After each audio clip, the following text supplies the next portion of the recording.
रात का सन्नाटा, घना जंगल और सुनसान हाईवे। मनोज और गीता अपनी कार से कहीं जा रहे थे। तब अचानक वो देखते हैं कि आगे का रास्ता पत्थरों से बंद किया हुआ है। वो जैसे ही अपनी गाड़ी रोकते हैं, कुछ बदमाश उन्हें घेर लेते हैं। हाँ, ये क्या है? कौन है ये लोग? मनोज, कुछ करो, मुझे बहुत डर लग रहा है। लेकिन उन्होंने हेडलाइट तोड़ दी है, आगे कुछ दिख नहीं रहा। ऐसे में तो एक्सीडेंट हो जाएगा। देखते ही देखते बदमाश मनोज को जबरदस्ती बाहर खींचते हैं और उसके गले की चेन खींच लेते हैं। हे भगवान, ये तो लुटेरे हैं, बचाओ बचाओ। अपना मुंह बंद रख, नहीं तो अपनी जान से भी हाथ धोएगी। चल, सारा माल निकाल जल्दी। चल जल्दी से अपने सोने के गहने निकाल। चल जल्दी निकाल। नहीं। अरे, कल की खबर सुनी क्या? कल हाईवे पे फिर से लूटपाट हुई है। अरे क्या बात कर रहे हो? फिर से? ये तो इससे मिला के इस सप्ताह की तीसरी लूट है। पर बड़ी अजीब बात है, पुलिस इन डकैतों को पकड़ क्यों नहीं पा रही? अरे पुलिस सब मिले हुए होते हैं, ये क्या खाक पकड़ेंगे लुटेरों को? हमारे गांव के पास वाला ये हाईवे ही इन लुटेरों का अड्डा बन गया है। पर ये रास्ता इतना जरूरी है कि लोग इसे छोड़ भी नहीं सकते। जब तक ये लुटेरे पकड़े नहीं जाते, डर तो लगा ही रहेगा। चलो फिर मैं निकलता हूँ।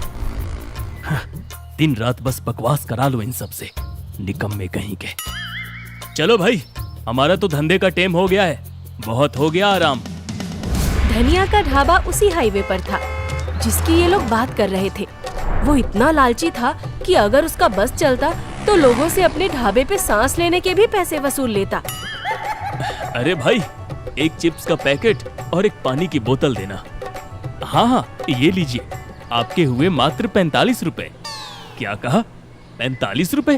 अब ये किस हिसाब से भाई? 15 रुपए का चिप्स और 30 रुपए की पानी की बोतल लाइए। अरे लेकिन ये चिप्स तो 5 का है और ये बोतल 10 की। तुम इतना दाम क्यों लगा रहे हो? तो एक काम करिए, मत खरीदिए, सीधा निकल लीजिए इस हाईवे पे। कोई कुआं मिले तो वहाँ से पानी पी लेना। पापा, जल्दी पानी लो ना, मुझे बहुत प्यास लगी है। ये लो, रख लो ये पैसे। मजबूरी का फायदा उठा रहे हो, तुम्हें तो मैं देख लूंगा। धनिया जोर से हंसता है और चिप्स बोतल पर पुराना दाम मिटाकर नया दाम लिखने लगता है। तभी उसका फोन बजता है। अरे क्या है? मैंने मना किया था ना कि मुझे फोन मत किया करो। मैं खुद सही मौके पर फोन करूंगा। अब रखो, वरना तुम सब चौपट कर दोगे। बहुत रात हो चुकी थी।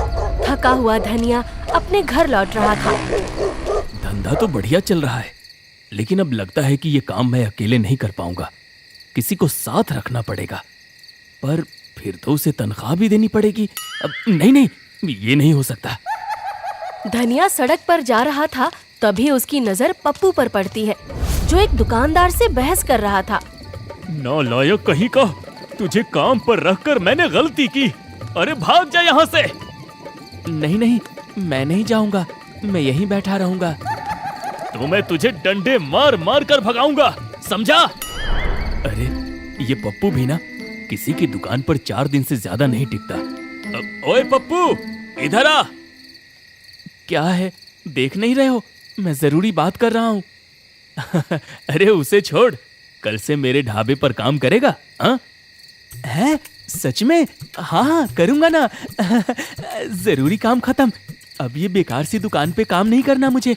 अब तो आपके ढाबे पे ही काम करूंगा। हाँ बढ़िया, तो कल मिलते हैं, याद रखना।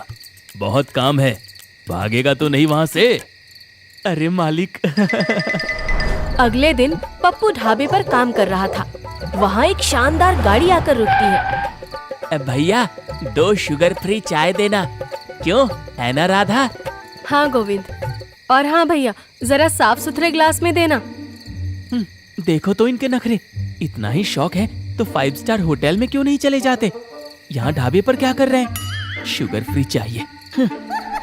धनिया पप्पू की बात सुन लेता है और उसके कान खींचता है। तेरा दिमाग खराब है क्या? कस्टमर को भगाएगा क्या? अरे आने दे उन्हें, मूर्ख आदमी। तू देख, मैं बस कैसे उनके ढाबे के अंदर ही 5 स्टार का रेट वसूलता हूँ। धनिया पप्पू को समझाता है कि 5 की चीज को 15 में बेचना है और फिर वो बाथरूम चला जाता है। हेलो, अब हाँ सुनो, पति पत्नी है, बड़ी गाड़ी है, नंबर नोट करो। धनिया बाहर आता है। क्या हुआ, चले गए वो लोग? हाँ मालिक, थोड़ी बहस किए, फिर पैसे दिए और चले गए। बढ़िया, चलो सारे बर्तन धो ले, फिर घर निकलना है। इतनी रात को यहाँ रहना ठीक नहीं। अरे यहाँ बहुत लूटपाट होती है ना। कहीं तुझे भी ना लूट ले। चल अब घर जा। धनिया और पप्पू घर चले जाते हैं। अगले दिन अखबार में खबर आती है कि मनोज और गीता के साथ लूटपाट हुई थी। मालिक मालिक, देखिए तो अखबार में क्या छपा है। ये तो वही लोग हैं जो कल हमारे ढाबे में आए थे। इन्हीं के साथ लूटपाट हो गई। अच्छा, हाँ आजकल वक्त का कोई भरोसा नहीं, अब किसी के साथ कुछ भी हो सकता है बाबा। खैर, अब तू ये अपना आज तक का चैनल पढ़ना बंद कर और जाकर समोसे तल। धंधे का टाइम हो रहा है। समोसे तैयार हुए नहीं और चले सनसनीखेज खुलासा करने। अब जा जल्दी। पप्पू मन मारकर काम पर लग जाता है। कितना भी काम कर लूं, ये आदमी कभी खुश नहीं होते। खैर, एक दिन ये भी मेरी तारीफ जरूर करेगा। ये पप्पू दी ग्रेट का वादा है। एक हफ्ते बाद एक सज्जन सेठ बाइक से ढाबे पर आते हैं। अरे भाया, एक कप चाय पिलाओ। अभी लाया साहब। हाँ हाँ जा, साहब के लिए बढ़िया चाय जल्दी से लेकर आ। पप्पू चाय बनाने लगता है। धनिया देखता है कि सेठ अपने फोन पर बात कर रहा है। अरे साहब, अब आपका फोन तो बहुत महंगा लग रहा है। ब्रांडेड है क्या? तेरी नजर बहुत पारखी है। हाँ, मैं दरअसल एक बहुत बड़ा सोने चांदी का व्यापारी हूँ। तो फिर आप इस पुरानी बाइक पर क्यों घूम रहे हैं? अरे आपके पास तो गाड़ी होगी ना। अरे गाड़ियाँ, मेरे पास 3 इंपोर्टेड कार्स हैं। अब वो तो इस इलाके में बहुत लूटपाट हो रही है, इसलिए मैंने ऐसा भेष बनाया है, वरना कोई मुझे लूट ना ले। वाह वाह, दिमाग हो तो आपके जैसा। बहुत खूब। रुकिए, मैं आपकी चाय लेकर आता हूँ। आपको तो मैं स्पेशल चाय पिलाऊंगा। धनिया पप्पू से चाय ले लेता है। क्या हुआ मालिक, मैं ले तो जा रहा हूँ ना। अरे पप्पू बेटा, इसमें खास चीज मिलानी तो रही गई ना। रुक। धनिया एक पुड़िया निकालकर उसका पाउडर चाय में मिला देता है। ये क्या था मालिक? वो जो साहब खड़े हैं ना, बहुत दूर से गाड़ी चला कर आए हैं, बहुत थके हैं। ये मेरा खास नुस्खा है, मेरी दादी नानी ने सिखाया था। इसे पीने से सारी थकान दूर हो जाती है, समझा? अरे वाह, तब तो ये बहुत अच्छी चीज है मालिक। मुझे भी थोड़ी दे देना। रात को बर्तन मांजकर घर जाता हूँ तो बहुत थकान होती है। हाँ ठीक है, पहले उसे चाय देकर आ। पप्पू चाय सेठ को देता है। सेठ चाय पीकर चला जाता है, लेकिन कुछ दूर जाकर उसे चक्कर आने लगते हैं। अरे ये क्या हुआ? अभी तो चाय पी थी, फिर मुझे नींद क्यों आ रही है? सेठ बाइक रोककर जम्हाई लेने लगता है। तभी वही बदमाश आ जाते हैं। बड़े चालाक हो सेठ, भेष बदलकर हमें बेवकूफ बनाने चले थे। अरे कहाँ जा रहे हो इतना माल छुपाकर? तुम्हें ये सब किसने बताया? कहीं वो ढाबे वाला? सेठ बेहोश हो जाता है। पीछे से धनिया जोर जोर से हंसता हुआ कहता है, सही जवाब, आप जीते हैं पूरे 1 करोड़ रुपए। अरे वाह, तुम तो बहुत समझदार निकले सेठ। अफसोस कि तुम मुझे देख नहीं पाए, पर तुमने बिल्कुल ठीक जवाब दिया। लूट लो इसको, बढ़ाया भेस बदल के। धनिया और बदमाश सेठ की सारी चीजें लूट लेते हैं। इस सेठ का सामान तो बहुत महंगा है, आज तो मोटी कमाई होगी। ये तो बहुत अच्छी बात है, बस मेरा हिस्सा समय से मेरे पास पहुंचा देना। अरे बिल्कुल धनिया राम, तुम ही तो हो जिसके सहारे हम ये काम कर पा रहे हैं। अरे अगर तुम मदद ना करो तो हम ये लूटपाट कभी नहीं कर पाते। फिक्र मत करो, तुम्हारा हिस्सा तुम्हें समय से मिल जाएगा। बढ़िया है, अब मैं चलता हूँ। यही थी लालची ढाबे वाले की सच्चाई। वो बदमाशों के साथ मिलकर लूट करवाता था और बदले में अपना हिस्सा लेता था। वो अपनी जिंदगी में मस्त था, जब तक एक दिन क्या रे पप्पू, मेरे ऑफिस में क्या कर रहा है? सफाई कर रहा था मालिक। आपका ऑफिस बहुत गंदा है। वैसे आप इसे ऑफिस क्यों कहते हैं? ढाबे में ऑफिस कैसा? अरे नहीं नहीं, इस कमरे से बाहर निकल। यहाँ मेरा बहुत जरूरी सामान रखा है। तू सफाई करेगा और सब इधर उधर कर देगा। बाहर जा, चल अब बाहर जा। जाता हूँ। पता नहीं कौन सा खजाना है इस कमरे में जो हमेशा ताला लगा रहता है। पप्पू बाहर चला जाता है। धनिया अलमारी से वही फोन निकालता है। हेलो, अरे तुमने मुझे फिर से फोन किया। मैंने कितनी बार मना किया है। अभी बकवास का टाइम नहीं है, ध्यान से सुनो। पुलिस इस इलाके में पेट्रोलिंग करने आ रही है। हम कुछ दिन लूटपाट नहीं कर सकते। पुलिस हमारे अड्डे तक ना पहुंचे, ये तुम्हारी जिम्मेदारी है।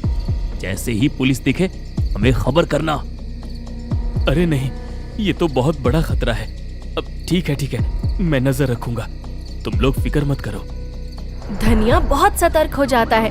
कमरे में ताला लगाकर वो आने जाने वाले हर शख्स पर नजर रखने लगता है। जरूर कोई खबरी है। कोई गांव कहीं है जो हर बार उन लुटेरों को हमारे आने की खबर कर देता है। और क्या सर, तभी तो वे इतनी सफाई से लूट कर रहे हैं। हमें उस आदमी को पकड़ना ही होगा। उसी रात ढाबे पर काम खत्म करके पप्पू घर जाने लगता है। क्या हुआ मालिक, घर नहीं चलेंगे क्या? तू जा, मैं नहीं आता। मुझे अभी काम है। हैं? इतनी रात को कैसा काम? चुप, जब देखो तब सवाल। अरे मैं तेरा मालिक हूँ या तू मेरा? चल अब जा यहाँ से। पप्पू मुंह घुमा के चला जाता है। धनिया दिन रात पुलिस पर नजर रखता है। 3 दिन बीत जाते हैं। मालिक, आज भी यहीं रुकेंगे क्या? हाँ, तू जा। धनिया की आंखें लाल थी और बाल बिखरे हुए थे। वो बहुत थका हुआ लग रहा था। अच्छा ठीक है, मैं आपके लिए चाय बना देता हूँ, फिर घर चला जाऊंगा। हाँ ठीक है। पप्पू चाय बनाने लगता है। उसकी नजर धनिया की टेबल पर रखी उसी पुड़िया पर पड़ती है। अरे वाह, इसे भी मालिक की चाय में मिला देता हूँ। इससे वो तरोताजा हो जाएंगे और मुझसे बहुत खुश भी होंगे। पप्पू चाय में पाउडर मिलाता है और धनिया को दे देता है। मैं घर जा रहा हूँ मालिक, कल सुबह आऊंगा। वो आज गांव से मौसा आए हैं। ठीक है, जा। पप्पू के जाने के बाद धनिया को गहरी नींद आ जाती है। सुबह उसकी आंख खुलती है। ओहो, लगता है मैं बहुत गहरी नींद में सो रहा था। हाँ जी, काफी अच्छी नींद सोए आप। हम कब से आपको उठा रहे हैं, पर आपकी मजाल है जो आप उठ जाते। धनिया पुलिस वालों को देखकर हड़बड़ा जाता है। पुलिस यहाँ? क्या हुआ साहब? होना क्या है? कैसा मालिक है रे तू? तेरे ढाबे पर कस्टमर आए हैं और तू सोया पड़ा है, और ढाबा इस नौकर के भरोसे छोड़ रखा है। अरे, क्योंकि मालिक को हम पर बहुत विश्वास है ना। अरे चुप कर नालायक, पता नहीं कैसी चाय बना कर दी, मेरी आंख ही नहीं खुली। चल अब साहब के लिए चाय बना। जब देखो तब चुप कर, हट फुर, चलो। अरे अब अपना ऑफिस तो खोलो। बड़े पुलिस वाले साहब आए हैं, उन्हें वो पुड़िया डालकर स्पेशल चाय पिलाऊंगा ना। काफी थके होंगे बेचारे। पप्पू के मुंह से ये बात सुनकर धनिया की तो सांस ही अटक जाती है। क्या? कैसी पुड़िया? और इस कमरे में ताला क्यों लगा है? वही तो, हमेशा इसे बंद रखते हैं, जैसे इसमें बहुत सोना चांदी हो। अरे मेरे जन्म के दुश्मन, चुप हो जा, चुप हो जा। ए, तू चुप हो जा और ये ताला खोल। अरे साहब, कुछ नहीं है, पुराना सामान है, स्टोर रूम है। खोलता है कि? पुलिस वाला एक डंडा मारता है। खोल रहा हूँ साहब, खोल रहा हूँ। धनिया दरवाजा खोलता है। पुलिस तलाशी लेती है और वही होता है जिसका उसे डर था। लूट के गहने, पैसे और नशीली दवाएं सब पुलिस के हाथ लग जाते हैं। तो ढाबे की आड़ में ये काला धंधा चल रहा था। नहीं नहीं साहब, मुझे नहीं पता ये सब किसका है। जरूर इस पप्पू ने किया होगा। हाँ। कमरे को ताला मारकर चाबी सीने से चिपकाकर आप घूमते थे, और ये सब मेरा है। वाह। तभी धनिया का फोन बजता है। पुलिस वाला उसे छीन लेता है। हेलो, अरे कुछ खबर देगा या नहीं? हम कब से जंगल में छिपे बैठे हैं। पुलिस वाले आए हैं क्या? पुलिस वाला फोन धनिया के कान पर लगाता है और धनिया को लुटेरों से वहीं छुपे रहने के लिए कहता है। हाँ हाँ, वहीं छिपे रहो, वहीं सुरक्षित जगह है, वहां से कहीं बाहर मत जाना, बाहर बहुत खतरा है। पुलिस वाला जल्दी से फोन काट देता है और अपनी टीम के साथ बदमाशों को पकड़ने चला जाता है। दूसरा पुलिस वाला धनिया के हाथों में हथकड़ी लगा देता है। नहीं नहीं, ये नहीं हो सकता, मुझे मत ले चलो साहब, मुझे माफ कर दो साहब, मुझसे भूल हो गई। धनिया गिड़गिड़ाता रह जाता है, लेकिन पुलिस उसे और उसके साथियों को पकड़कर ले जाती है। मालिक भी ना, इतना लालच भी क्यों करना था? मैं तो ये सब कभी नहीं करूंगा, बस 5 का सामान 15 में बेचकर ही खुश हूँ। पुलिस की टीम लुटेरों के अड्डे पर पहुंचती है और उन्हें वहीं से गिरफ्तार करके ले जाती है। लालच करने वालों का अंत बुरा ही होता है।